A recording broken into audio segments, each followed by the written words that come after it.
Students, आज हम बात करेंगे क्लास 8 मैथमेटिक्स चैप्टर नंबर 1 जिसका नाम है रैशनल नंबर। स्टूडेंट, अगर इस चैप्टर का नाम ही रैशनल नंबर है, इट मींस कि ये पूरा चैप्टर बेस्ड है रैशनल नंबर्स पर। ठीक है, सो चलिए स्टार्ट करते हैं आज अपने इस टॉपिक को और देखते हैं कि आपके एनसीईआरटी बुक लेवल के अकॉर्डिंग रैशनल नंबर्स को इन्होंने कितने कितने टॉपिक्स में कैटेगराइज किया है, जो कि बहुत जरूरी है हमारे लिए समझना अगर हम अपनी एक्सरसाइजेस को करना चाहते हैं।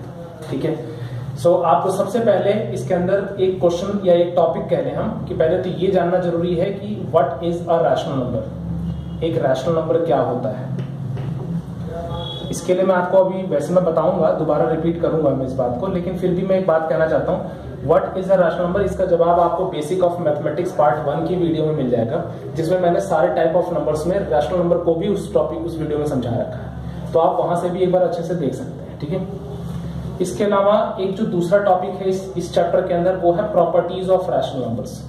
मोस्ट इंपॉर्टेंट है ये topic, properties of rational numbers. ये वो हेडिंग्स लिख रहा हूं मैं अभी सिर्फ जिनकी नॉलेज आपको होनी चाहिए। ठीक है, अगर आप अपनी एक्सरसाइजेस को करना चाहते हैं तो। तीसरा है representation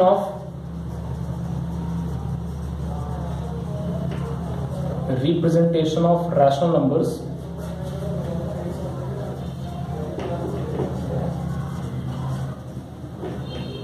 on number line.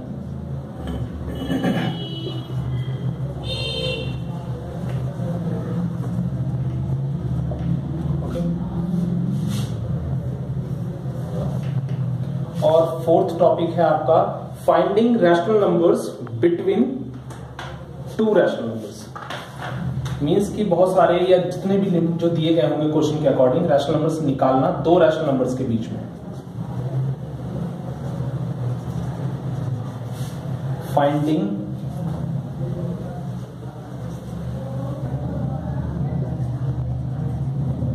Rational numbers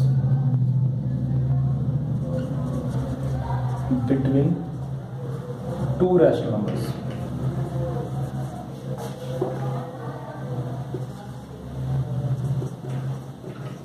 okay, देखिए सबसे पहले आपको क्या समझना है इस चैप्टर के अंदर, what is a rational number. Rational number क्या होता है। दूसरा है properties of rational number. Rational number की वो 8 प्रॉपर्टीज हैं, इसके अंदर टोटल 8 प्रॉपर्टीज गिवन है, वो आपको समझनी है। नेक्स्ट है फिर representation of a rational numbers on number line.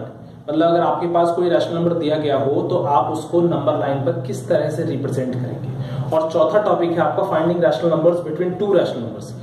मतलब कुछ रैशनल नंबर्स क्वेश्चन के अकॉर्डिंग 2, 4, 6 जो भी आपसे मांगेगा, जितने भी रैशनल नंबर्स आपसे मांगता है दो रैशनल नंबर के बीच में, उसको कैसे निकाल के देना है, इस टॉपिक को हम इसमें डिस्कस करेंगे। ठीक है, सो एक एक करके स्टार्ट करते हैं अपने टॉपिक को।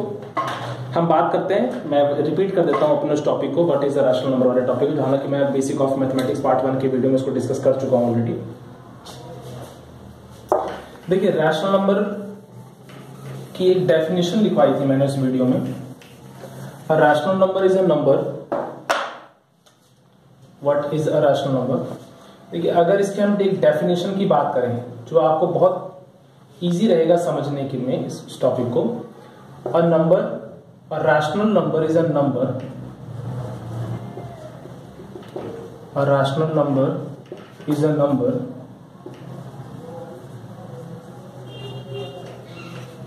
that can be written as fraction. देखिए फ्रैक्शन का मतलब अभी इस पूरी डेफिनेशन में सबसे मेन बात यही है। ये डेफिनेशन से एक बात समझ में आती है कि आपके पास यदि कोई नंबर जो आपको दिया गया हो, अगर वो ऑलरेडी या तो फ्रैक्शन में है या आप उसे फ्रैक्शन में कन्वर्ट कर सकते हैं। ऐसा कोई भी नंबर जो या तो ऑलरेडी फ्रैक्शन में हो या जिसे आप फ्रैक्शन में कन्वर्ट कर सकते हो, वे सभी नंबर्स क्या कहलाएंगे, आपके रैशनल नंबर्स। ठीक है, मैंने 2 बातें वहां बोली थी इस टॉपिक में भी। एक सबसे पहले याद रखना है कि fraction means P upon Q, जानते होंगे बटे में होना मतलब P upon Q, where this is numerator and this is called denominator. ठीक है, where P and Q are integers.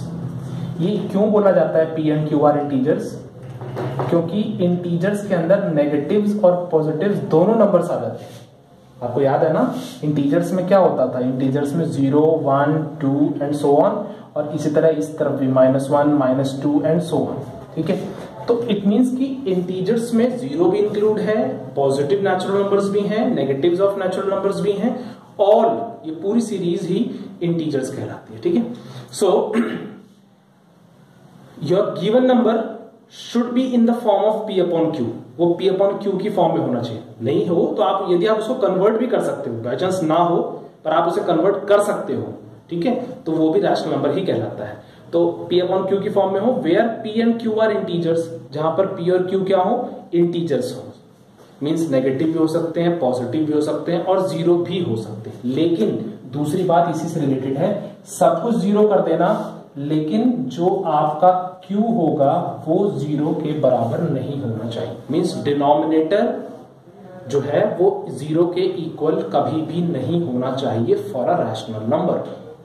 Okay, कुछ भी सपोज, एक बात और, सपोज कोई कहता है जी एग्जांपल दीजिए, मैं एक बात कह रहा हूं, आपके पास किसी ने दिया भाई 2/5, आप कहेंगे yes it is a rational number. फिर कोई कह दे जी -2/5, कहेंगे बिल्कुल यस, क्योंकि कई बार मैं ये बात इसलिए कह रहा हूं, कई बार बच्चे नेगेटिव पॉजिटिव को लेकर के बड़े कंफ्यूज रहते हैं। रैशनल नंबर के केस में कोई कंफ्यूजन नहीं है, नेगेटिव ऊपर हो नीचे हो दोनों के साथ हो कोई फर्क नहीं पड़ता।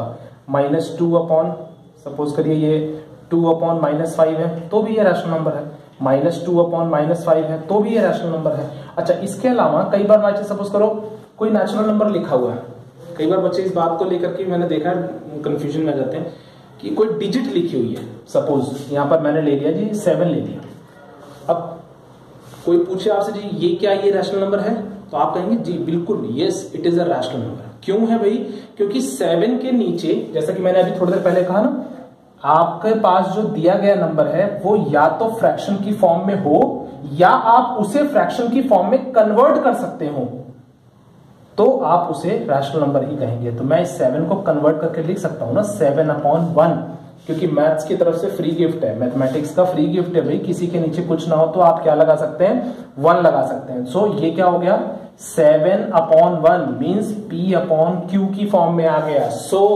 Yes it is a rational number, understand, ठीक है। कुछ भी इसी तरह कोई नेगेटिव नंबर भी होता, सपोज -10 होता आपके पास, तो भी ये रैशनल नंबर होता, क्योंकि -10 के नीचे भी कुछ नहीं तो 1 लिया जा सकता है। So it is also a rational number. ठीक, अब बात करेंगे हम अपनी प्रॉपर्टीज ऑफ रैशनल नंबर्स पर। ओके, देखिए डस्टर,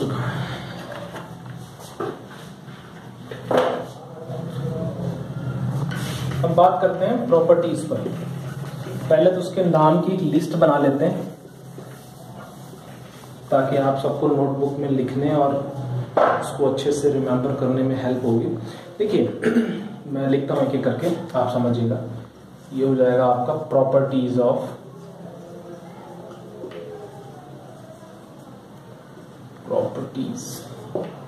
रैशनल नंबर्स। ठीक है, सबसे पहली जो प्रॉपर्टी आपके बुक में है उसका नाम है क्लोजर,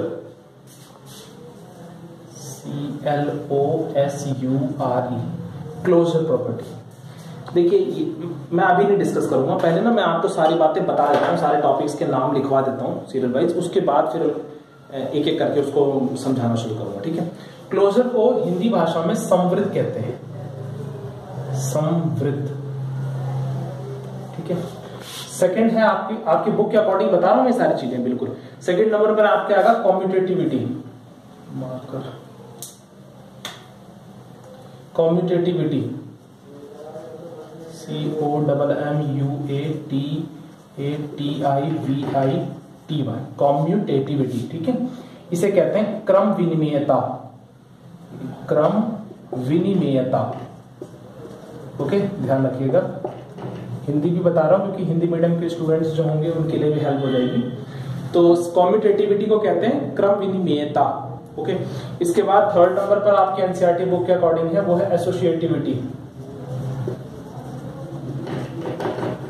एसोसिएटिविटी। देखो इसके दो नाम है आपके हिंदी की बुक के अकॉर्डिंग, एक है साहचर्यता और एक है सहचारिता। मतलब साहचर्यता, साहचर्यता और एक नाम है इसका सहचारिता। बड़ी खतरनाक है भाई हिंदी, ध्यान रखिएगा। ओके, साहचर्यता और सहचारिता। ठीक है, अगला है द रोल ऑफ जीरो। इस नाम से है आपके उसमें, मैं जब समझाऊंगा तो आपको सब समझ में आ जाएगा। The role of zero. Okay, इसको हिंदी भाषा में कहा गया शून्य की भूमिका। ऐसे लिख देते हैं, शून्य की भूमिका।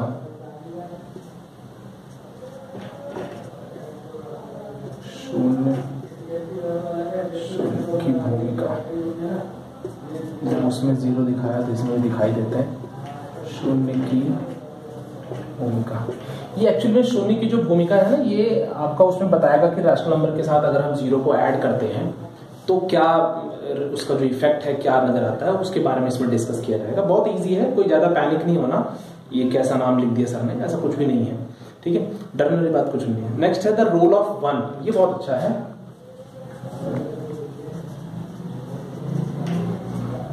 The role of one.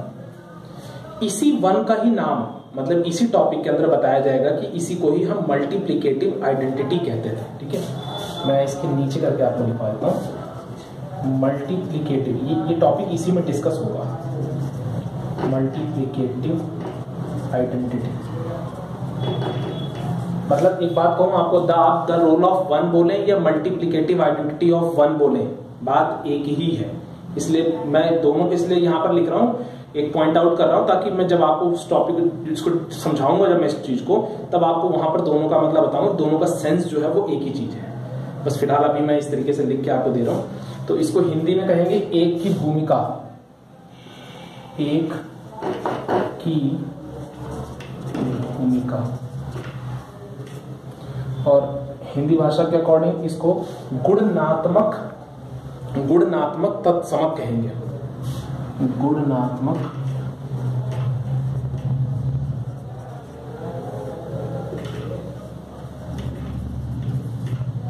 तत्समक।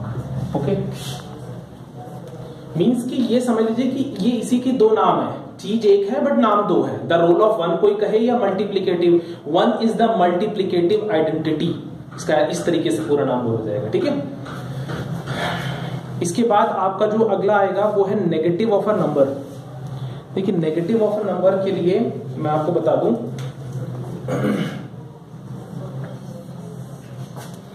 जो आपका अगला टॉपिक है वो है negative of a number.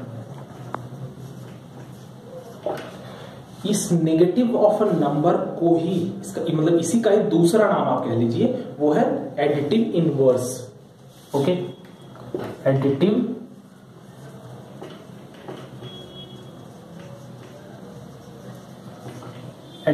Inverse मतलब ये उसी का ही दूसरा नाम है। ठीक है, एक संख्या का ऋणात्मक को हिंदी में कहेंगे एक संख्या का ऋणात्मक। ठीक है, और जिस तरीके से वो तो हो गया नेगेटिव ऑफ अ नंबर की हिंदी हो गई। इसी तरह जो इसका दूसरा नाम है एडिटिव इनवर्स, उसी एडिटिव इनवर्स को कहेंगे योज्य प्रतिलोम। योज्य प्रतिलोम मतलब मैं एक सीधी सी बात, अगर आपको जरा सी भी कंफ्यूजन हुई तो सुन लीजिए इस बात को। आप नेगेटिव ऑफ अ नंबर बोले या एडिटिव इनवर्स बोले, बात एक है। इसी तरह हिंदी वाले जो बच्चे हैं वो एक संख्या का ऋणात्मक बोले या योज्य प्रतिलोम बोले, दोनों बातों का मतलब एक ही है। ओके, ठीक है। इसी तरह अगला टॉपिक है हमारा, उसका नाम है रेसिप्रोकल। रेसिप्रोकल इसको हिंदी में कहते हैं व्युत्क्रम। अब देखिए, रेसिप्रोकल से ही जो दूसरा नाम इसी का डिराइव हो गया वो क्या होगा, मल्टीप्लिकेटिव इनवर्स। मैं ये दोनों नाम बता रहा हूं क्योंकि बुक में ना, जैसे इस केस में क्या होगा, आप क्वेश्चन जब अपने एक्सरसाइज में देखेंगे तो उसमें नेगेटिव ऑफ अ नंबर नहीं लिखा हुआ आएगा, उसमें लिखा हुआ आएगा एडिटिव इनवर्स। मैं आपको दोनों नामों से इंट्रोड्यूस करा रहा हूं। इसी तरह रेसिप्रोकल वाले केस में क्या आएगा, मल्टीप्लिकेटिव इनवर्स। मल्टीप्लिकेटिव इनवर्स ये नाम लिखा हुआ आएगा आपकी एक्सरसाइज में, ठीक है। इसी तरह व्युत्क्रम नहीं लिखा हुआ आएगा, कई बार इसमें व्युत्क्रम ना भी आए बाई चांस, तो उसकी जगह पर आ जाएगा आपका गुणात्मक प्रतिलोम।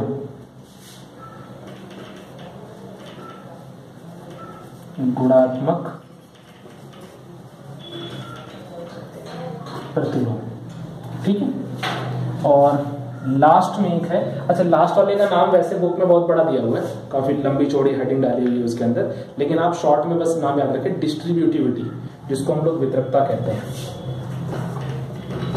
डिस्ट्रीब्यूटिविटी, जिसे आप हिंदी में वितरकता,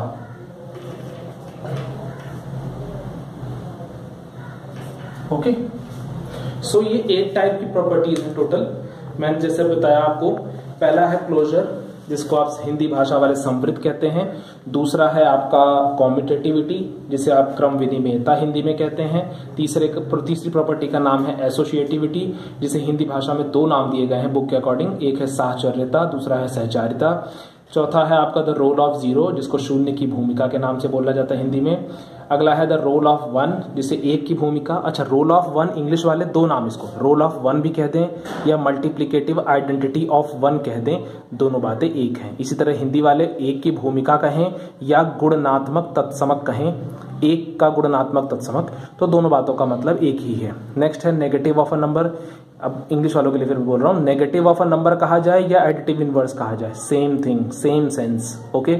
इसी तरह हिंदी वाले एक संख्या का ऋणात्मक बोलें या योज्य प्रतिलोम बोलें, बात एक है दोनों बात। इसी तरह नेक्स्ट है आपका 7th रेसिप्रोकल, रेसिप्रोकल कहें या मल्टीप्लिकेटिव इनवर्स कहें, same thing, same sense, okay. Hindi वाले उसको व्युत्क्रम कहें या गुणात्मक प्रतिलोम कहें, same thing. Next last property आपकी डिस्ट्रीब्यूटिविटी, इंग्लिश में डिस्ट्रीब्यूटिविटी और हिंदी में उसको वितरकता के नाम से कहते हैं, ठीक है।